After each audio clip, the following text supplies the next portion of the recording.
Hey there, angry faithful. I just wanted to drop in, bend your ear a little bit, get your attention. So if you're not listening, drop what you're doing and pay attention to me because I'm here to inform you that not only can you get your daily, maybe if you're binging it, I'm not sure, that's entirely up to you, but you can multiply your doses of angry me fuckery by paying attention to all of the platforms upon which you can find either the dulcet tones of my voice and David's voice or my pretty face and David's not so pretty face. Anyways, digressing, we not only we are on YouTube, we are on Spotify, we're on Rumble, we're on Google, Apple Podcast. We have a TikTok page. We're on Twitter, Instagram, and of course Facebook. So if you find yourself fuckery deprived, curl up with a nice hot mug of shut the fuck up and just listen. Open those ear holes and be prepared to be cream pied like it's the first time. Thanks for listening. Welcome, Angry Faithful. Today on Psychos and Sociopaths. It's going to be a fun one, but it's not. We don't know all the details on this. I've gotten one website said this is fake, and I got another website that said it wasn't fake. Okay, so without spoiling it, I'm going to play the just know that a lot of the nursery rhymes that we grew up with are based on facts. Small facts, but yes. So it was suggested by my lovely bride that we do a series based on nursery rhymes and the grim tales. Yeah, I'm totally into that. We could do that. You know, we could do something that along the lines of bringing up little factoids, like in the original Cinderella, the wicked stepsisters cut their toes off so they could fit in the glass slipper. Oh yeah, that's right. They were fucking good. But what we're gonna talk about today, his name. Let me get this pulled up. I kind of fudged on that. His name is Frederic Thomas Linwood. He was a serial killer. He was England's first documented serial killer from 1563 to 1612, and he was also known as Muffin Man. The Muffin Man? Muffin Man. Yes. Yes, that's right. The Muffin Man. He lives on Drury Lane. On Drury Lane. Not my buttons. Not my gumdrop buttons. Yeah, you can thank Johnny for that, everybody. But I have some like crossing over documentation because this doesn't come from our regular stuff.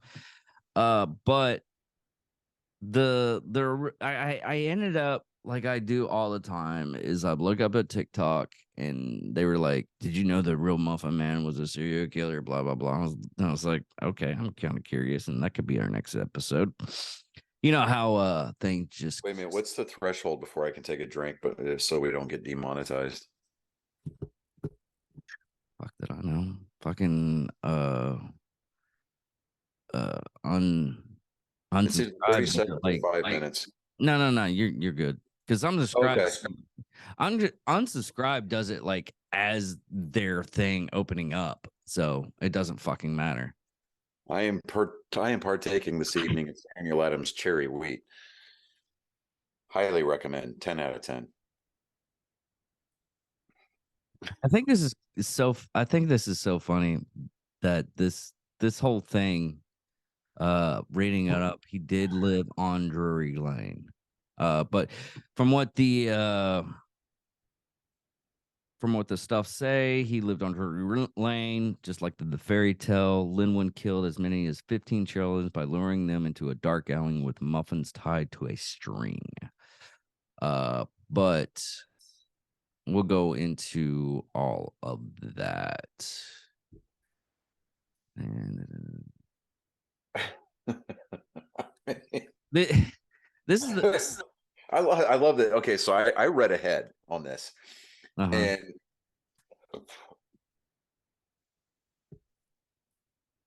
I'm like, okay, so I like how their evil skill rating to dumbass cook. yeah, I mean,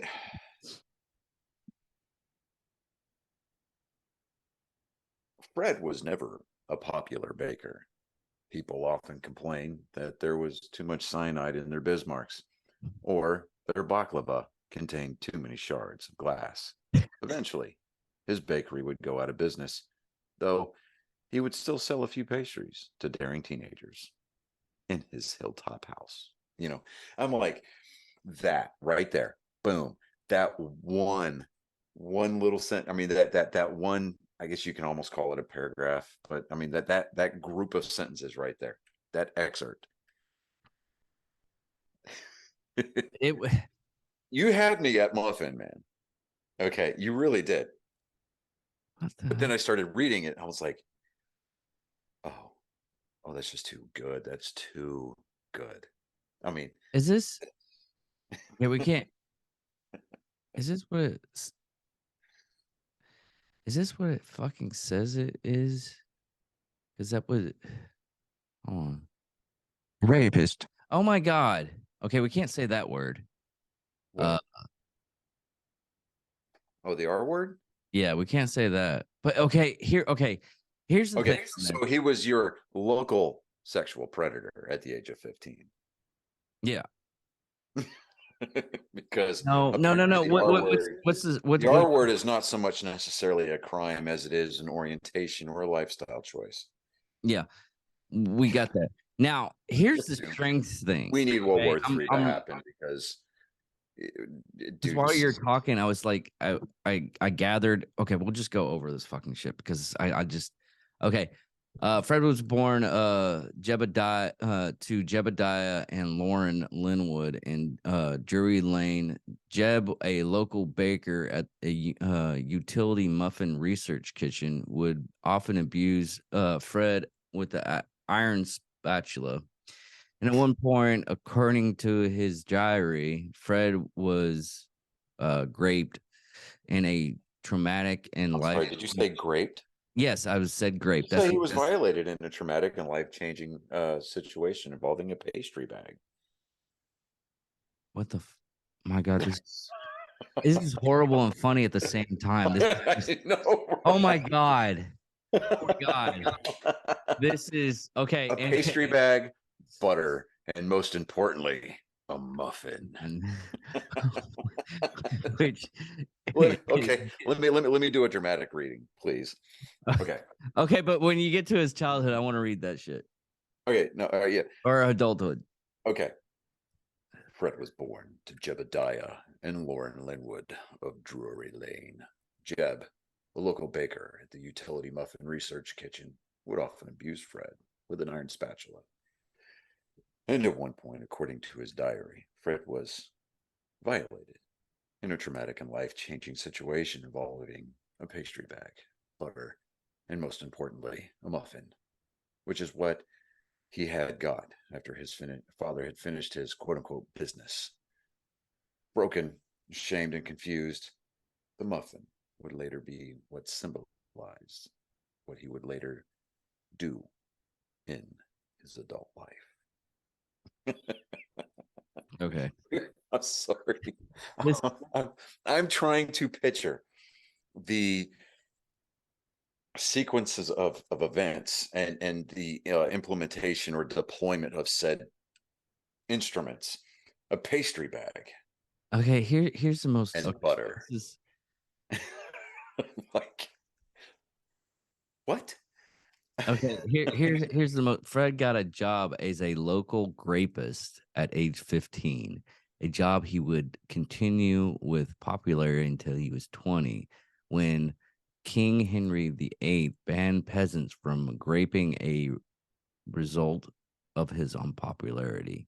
He changed his name to Bob for a short period and sold apples out of barrels on street corners. Hence this expression, bobbing for apples.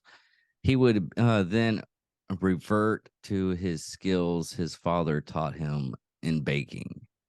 Fred, who never a popular baker, people often complained that he had too much cyanide in their uh, biscuits or their Bolivia, containing too many shards of glass. Eventually, his It's pronounced baklava. baklava. Okay. Yes. Eventually, his bakery would go out of business, though he would still sell a few pastries to daring teenagers in his high top house.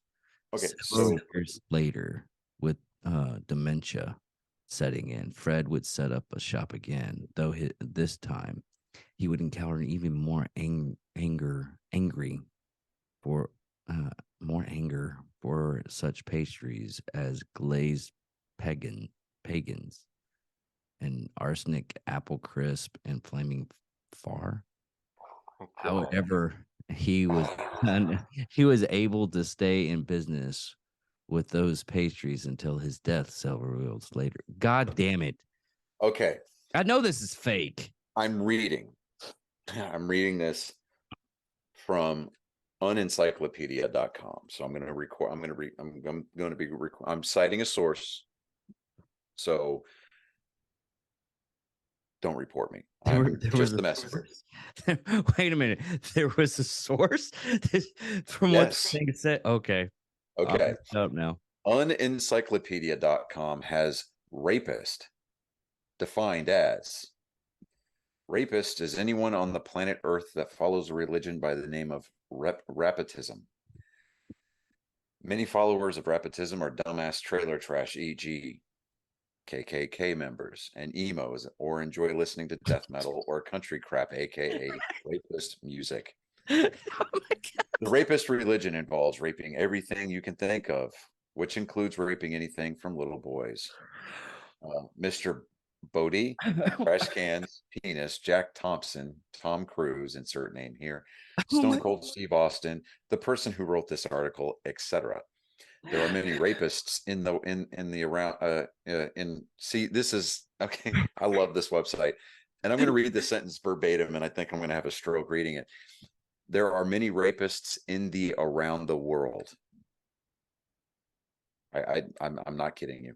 In which it ranges from a variety of NFL stars, quote unquote, fucking hot celebrities, grandpas, and whoever rapes people. The word rapist derives from the word rape, which is, of course, molesting somebody.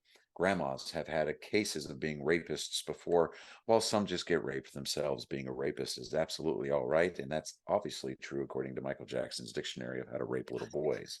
God damn. The number one rapist in America is a hot, sexy black and white person, or black-white person by the name of Michael Jackson, in which he has had a long history of licking and fingering little boys' asses and raping them.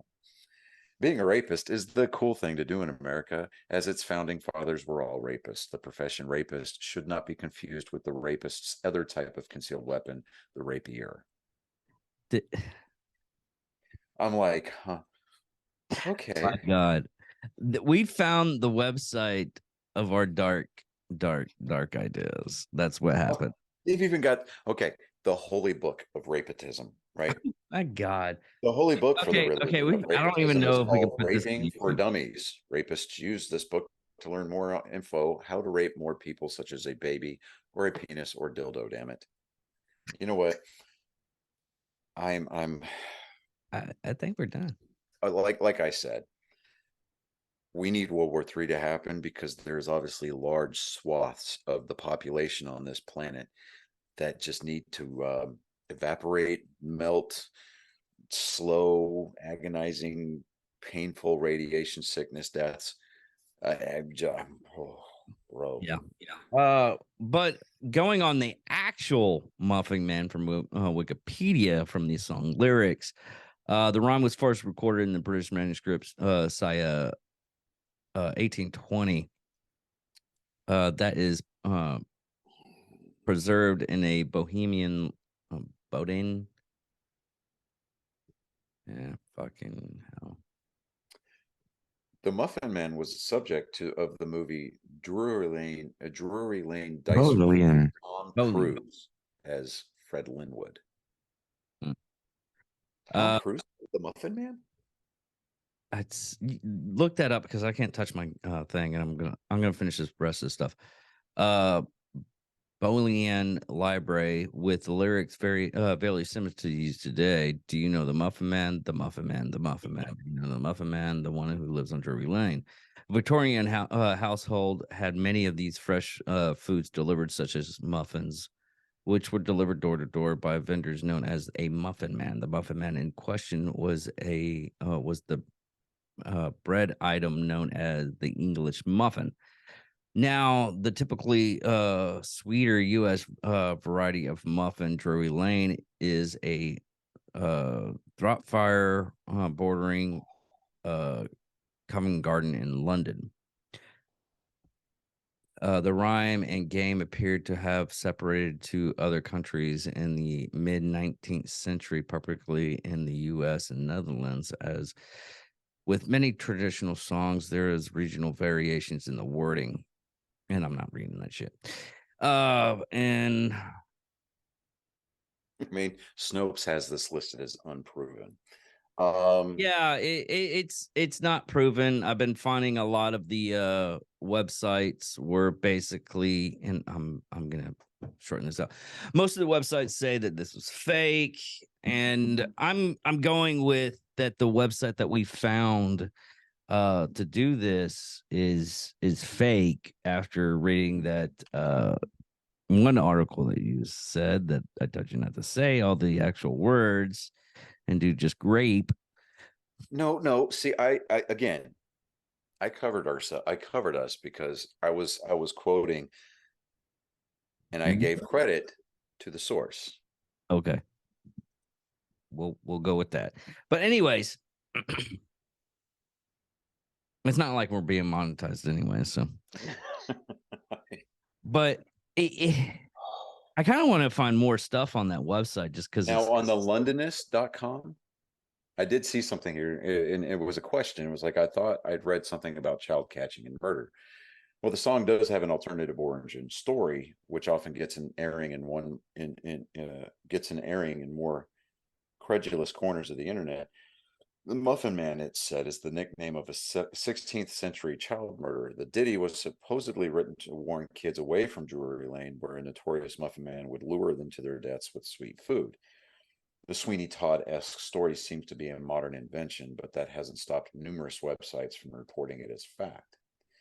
Now, was there an actual Muffin Man? No, there were hundreds of them. Muffin men could be found all over town in the 19th century, knocking on doors to see if anyone wanted to buy their baked goods and generally annoying everyone with their loud bells. This was at a time when only wealthy households would have had access to a decent oven. So there was a big market for such hawking. It's a tradition that continued well into the 20th century. In the 1930s, muffin men were still to be sighted in Covent Garden as taken as a sign of winter. And this is a Portsmouth Evening News dated 15 October 1935. Muffin Man, herald of winter. The Muffin Man has resumed his patrol of London streets around about Drury Lane. He still wears his traditional green baize apron, but instead of the baize-covered basket balanced on his head, he uses a small truck for his wares. Custom is brisk. Housewives come to their doors. Children crowd around. And the basket would not hold all he could sell, but the truck is covered with green baize, so the atmosphere is retained of the Muffin Man who lives down Drury Lane. that okay. So so there might have been like a Muffin Man, but I seriously doubt his name was like Frederic. I'll just put this title as the Muffin Man. But we both agree. We might even be able to file this under what the hell? I don't know. No. We'll do the second. Somebody was psychopathic enough to write the undictionary entry. Yes. For the R word. And I'm just like, yeah, it's the dark web that we go into sometimes. But no, it's we both agreed that we're gonna start doing a little bit. We're gonna do at least once a month. We'll do it that way, and not doing a whole series like congruently. And just spread it out of Grimm fairy tales. The actual Grimm fairy tales is actually how they actually were back then, because they were like brutal. Yeah. I mean, Dan Cummings did a episode of Time Suck of how brutal they actually are. Oh yeah, dude, they're obnoxiously brutal Yeah. and they're dark. Just like Hansel and Gretel. I mean, that's probably the one of the few Grimm tales that has remained mostly intact through the years.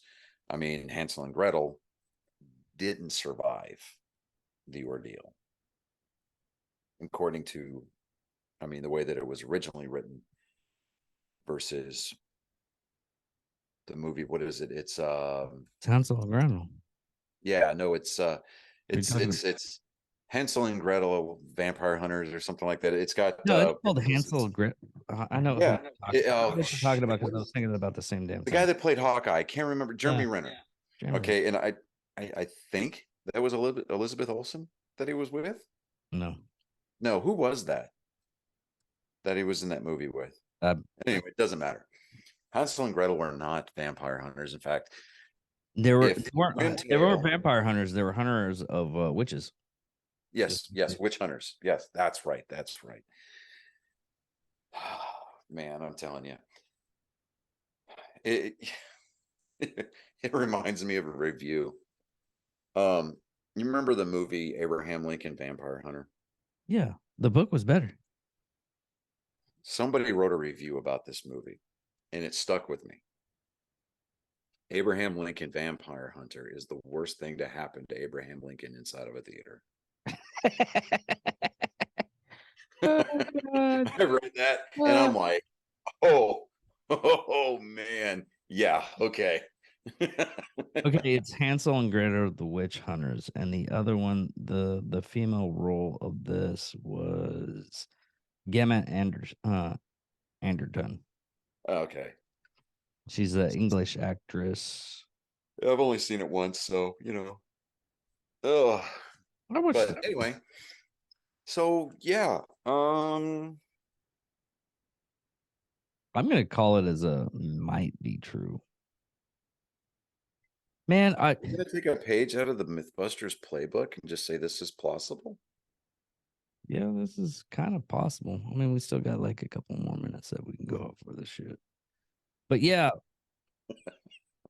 I mean, are we going to try to stretch this into a 45-minute episode?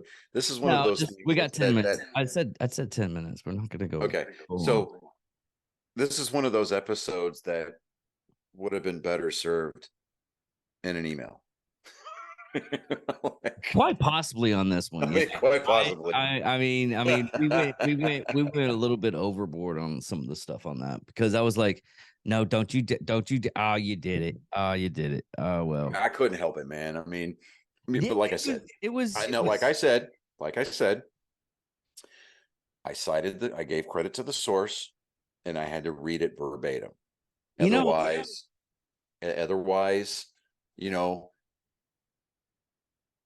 I mean, the self-admitted R word who wrote the article. Yeah. I'm just kind of like, what I found fascinating is the fact that term was linked. That page was linked to the Wikipedia page from the R word as it's first mentioned. Yeah. Well, that was unencyclopedia.com. Yeah. Now, bear in mind, everybody, Wikipedia it's an open source website. Anybody can alter the facts. I could go in there. I could say that the Muffin Man. You can't. I could say that the Muffin Man was a time traveling or space shuttle door gunner from the year 2160. Here's the thing. Okay, like Howard Stone, the shock jocks back in the day, they actually have shock stuff like that, and like various other medias, like books. I went in and I was doing this. I was just going down the YouTube rabbit hole, so to speak. And I found this review of this book that sounded interesting at first. And then after he reviewed it, he was doing a serious review of this book called Santa Claus and the Tooth Fairy. Do not buy this fucking book for your kids. It is basically what it set out to do is the writer is it's called Shock Books, and what it is aimed to do is just make it as gross and disgusting as possible. And it goes a little bit, it goes really deep. I didn't read the book, but I did like try to find it and get the plot line for it, and there's technically no it has a plot line a little bit, but it is just but the like I guess you could call them the wrote like Saw. Saw is not like a horror movie. It's for the gore factor. These are gore books. Yeah. And the first Saw is the only Saw that I actually seen. Wow, I'll say that like 5 times fast. But The first Saw is the only Saw that I have seen. I said fast. But anyways, The first Saw is the first. You know what? Screw you. The first Saw is the only Saw that I've seen. There you go. I said it. I said Anyways. but You know anyway, what movie is going to be fun? what? Oh, the Santa Claus one that's coming out. Violent Night. Yes, sir. Yeah, Violent Night. I can't wait to see that. Oh man, I cannot wait for that to come out. That is no, even better. Good. That one. The next one I'm gonna watch is The Machine with Bert Kreischer. Really? I haven't seen a trailer for that. I'll have to Dude, check you haven't seen a trailer for that? I will look it up. I thought I sent it to It's you. a little ahead. No, course, you didn't.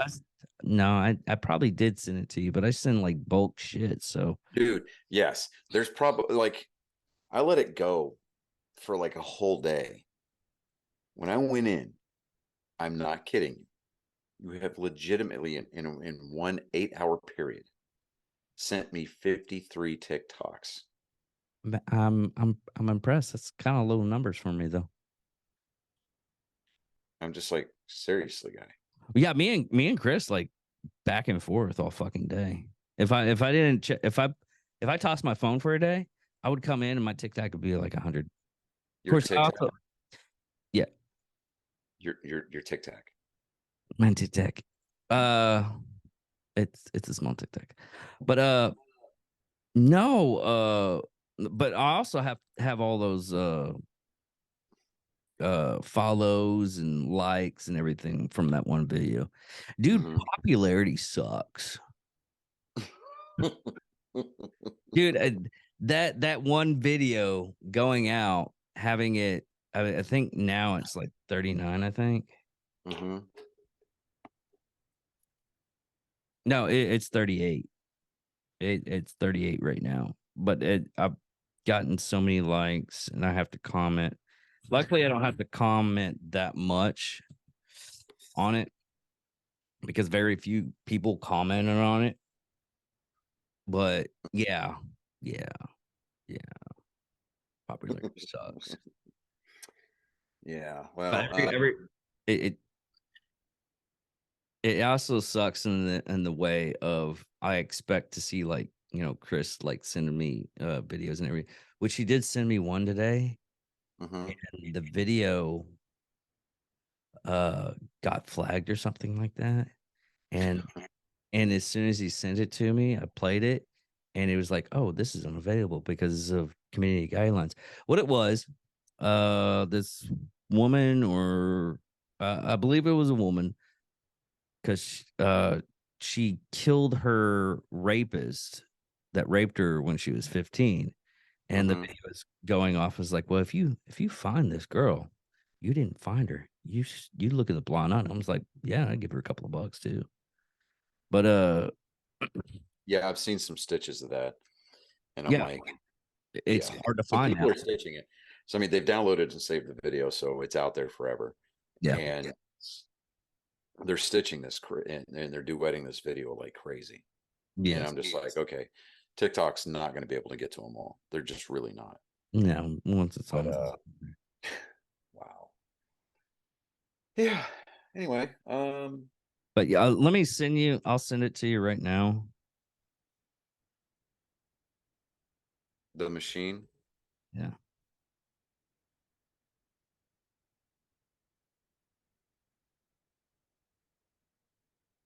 Okay. Yeah, it's funny as shit, dude.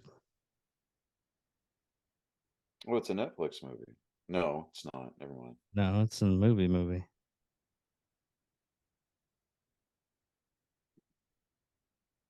But it's fucking hilarious. All right, here we go.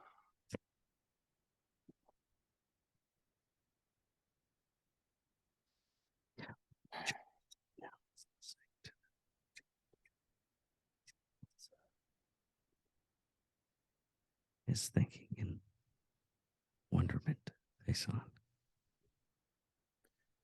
You know, it doesn't. You know what? Hold on.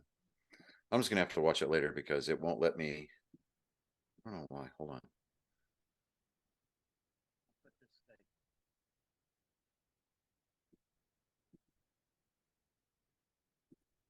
As of right now, Johnny's still trying to figure out how to get it up and watch it.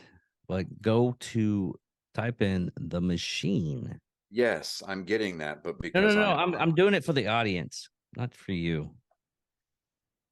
anyways, so because I'm using the soundboard, it's not letting me listen. It's not letting me hear the video. So I'll just watch it later. Okay. Anyway, yeah,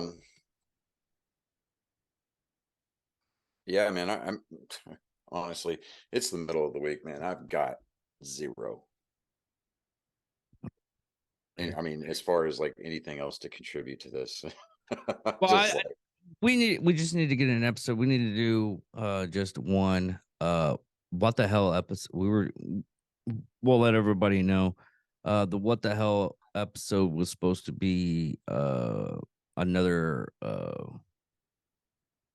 guest from Johnny, and the guy never showed up, but it happens.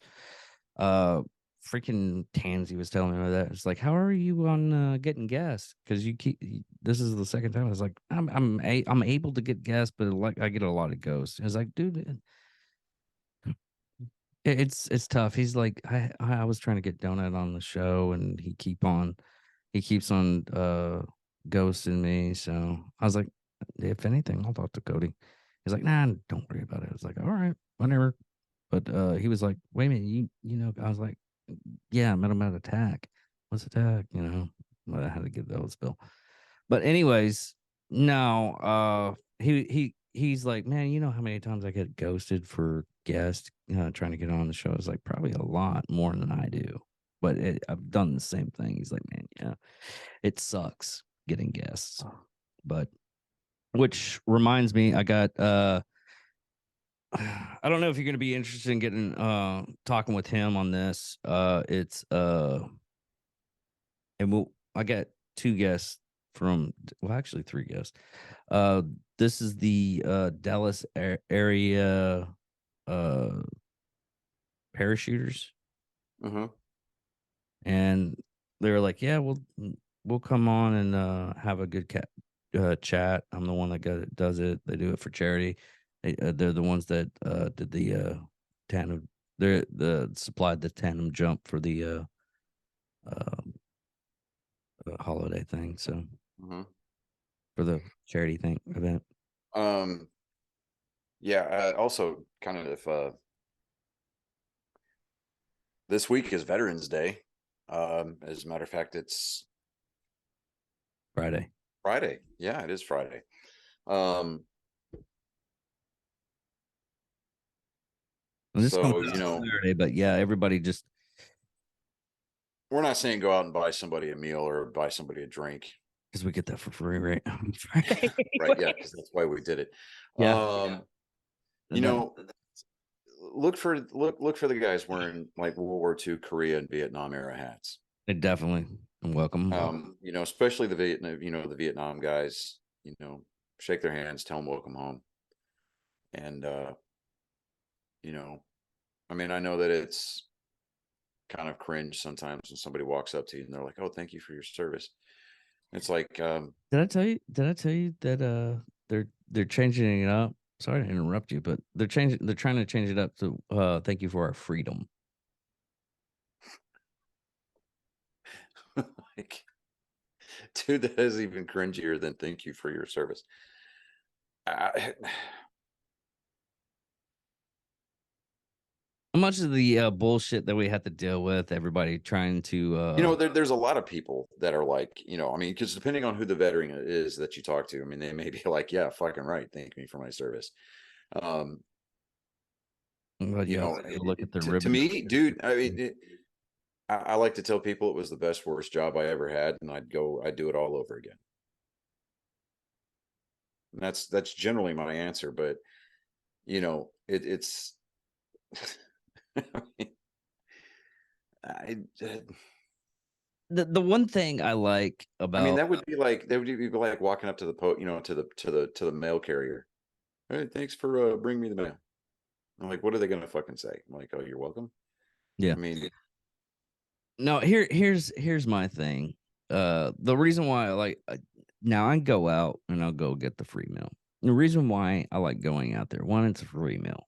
You know, I never turned down a free meal. right?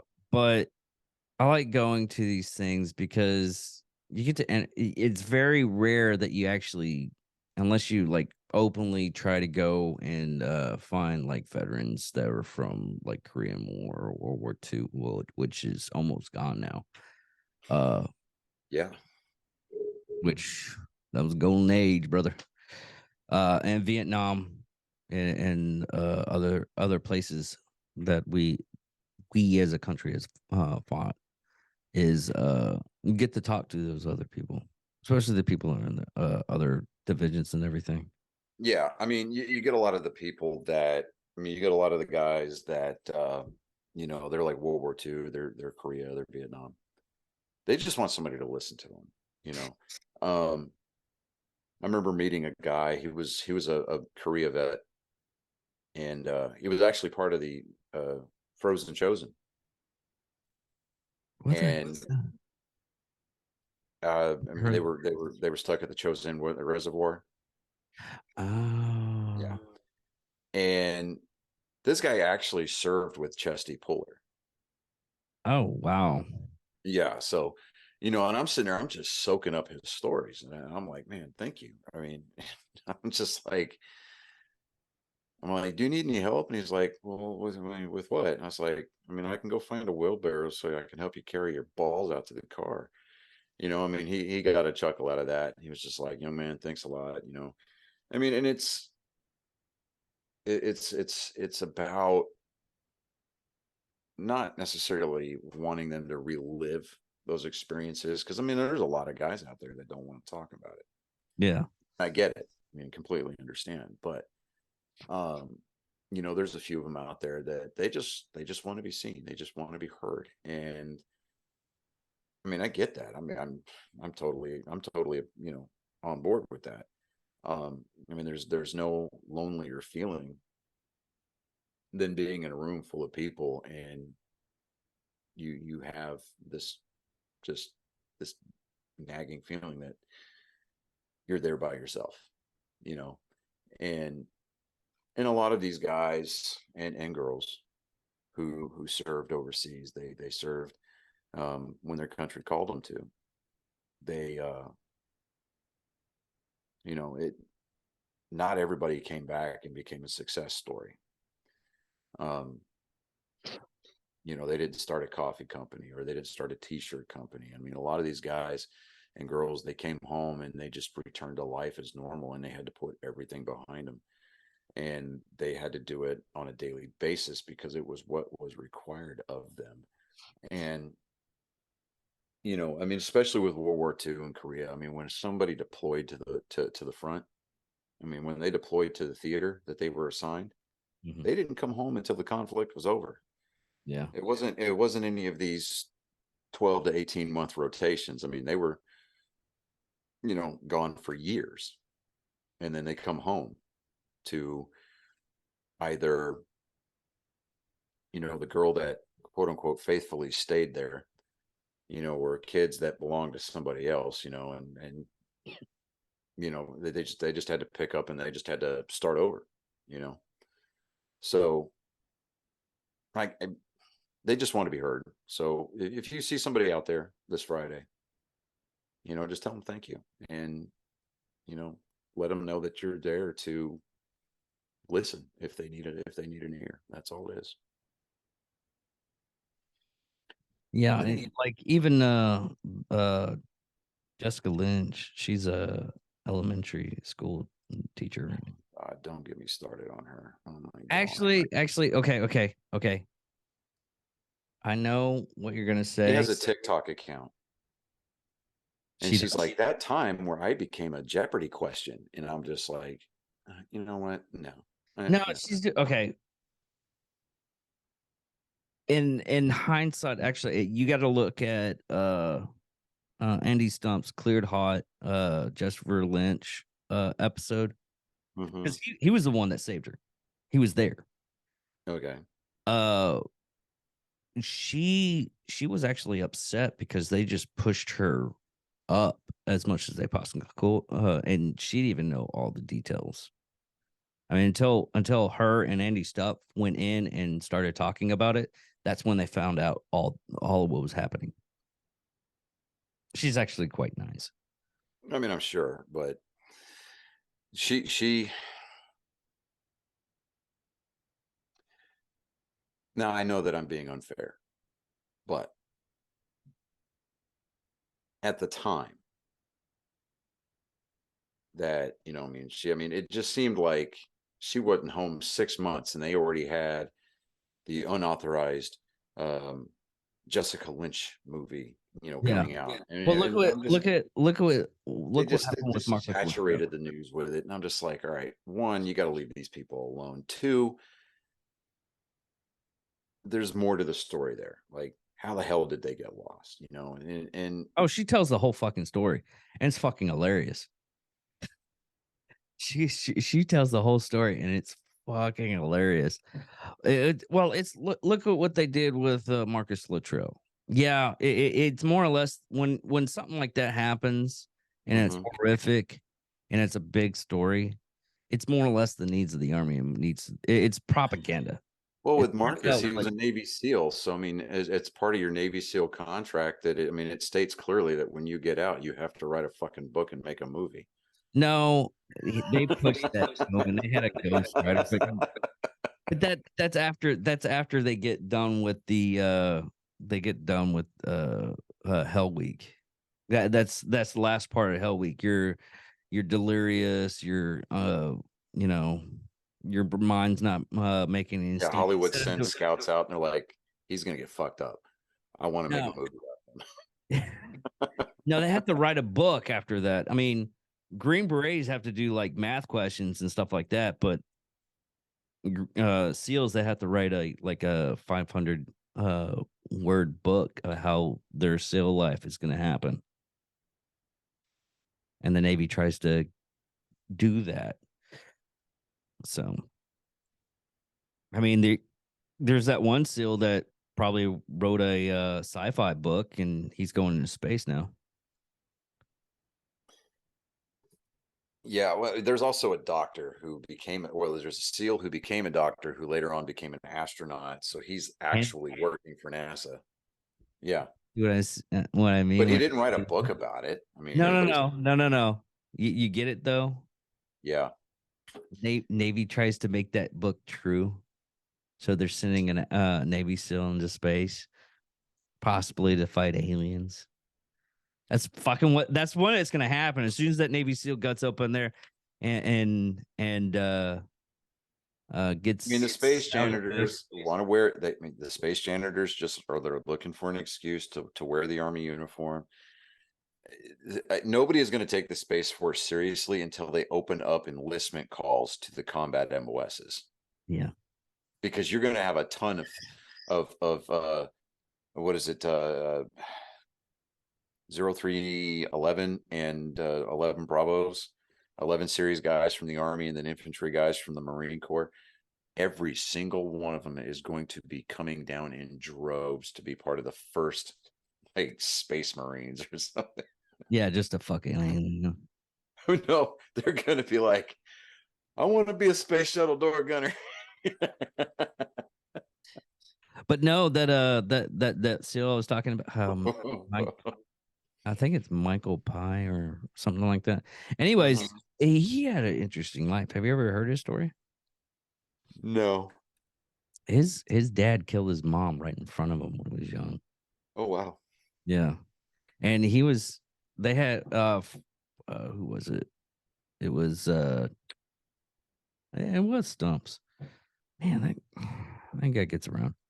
But he was talking about it, not on his podcast. I think it was Brogan's podcast, but he was talking about how you can pick and choose as an instructor who you betting on, and I guess they stopped that allegedly. But he was talking about how you can go off and you see the stud and he ends up, quitting, and you have this other kid you just sit until you actually know his story, how much of a stud he actually is. Yeah, you hear Luttrell talk about it all the time. I think Chris Kyle even alluded to it during the first part of his book. I mean, but you hear stories like that all the time, that from guys that graduated buds and went on to join teams. That, I mean, it's the guys that have been preparing for it their whole lives that have the hardest time. And then you get this guy that just comes in straight off of the, he comes in out of the engine room of some like shit trawler somewhere in the Pacific Fleet, and he turns out to be some kind of like bona fide superhero. Yeah. And I mean, it's a lot about the mentality. John Kim, that's what his name is. What was it? John Kim. Okay. But yeah, it's I mean, hats off to those guys. I mean, I know that we give them 10 degrees of shit, but I mean, it's one, it's not like they haven't earned it, but it's with, I get this question all the time. It's like, you guys are fighting for the same team. Well, yeah, I get that, but it's called sibling rivalry, so I mean, it's just like I give you crap about being Air Force, you give me crap about being a dumb infantryman, and I mean, it's all well and good, but we know that whenever it hits the fan, we're the first ones to stick up for each other and go to bat, so it's a give and take. We know what the score is, and yeah, it's just it's all about poking fun and just making the best out of a really bad situation. So. Yeah. But I don't call you dumb. I mean, you can figure stuff off. I just have to give you the pictures. I mean, yeah. I mean, I can read at higher than an 8th grade reading level, so there's that. I've got that going for me, which is that's a little bit higher than most. Well, considering every tech manual and field manual in the military is written at an 8th grade reading level, I think I'm a little bit ahead of the curve. Yeah.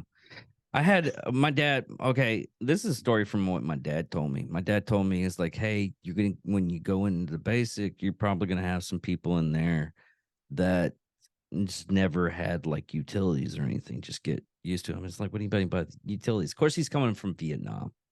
They still had people that were still using outhouses and shit, and not running water in the 70s. So, but he was like, just help them along as best as you can as you go through. I was like, okay. Didn't have a fucking trouble in fucking Air Force.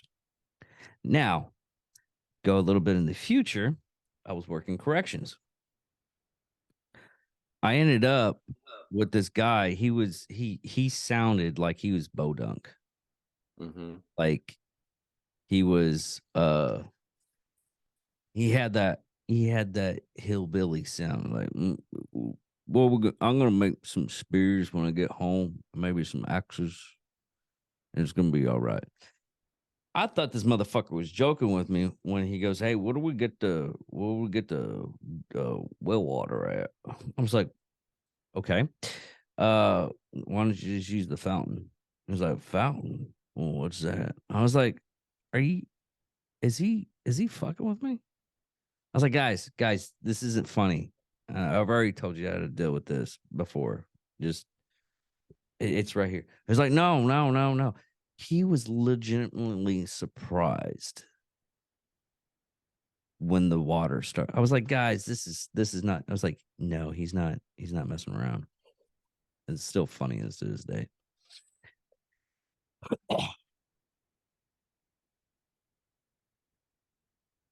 The microphone's on, but if you whisper, he can't hear it. And we're about to cut anyways.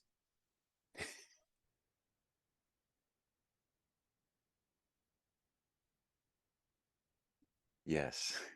Yes. Give me Basically, like what 2 basically minutes. what she was saying, Give me asking two- is if it.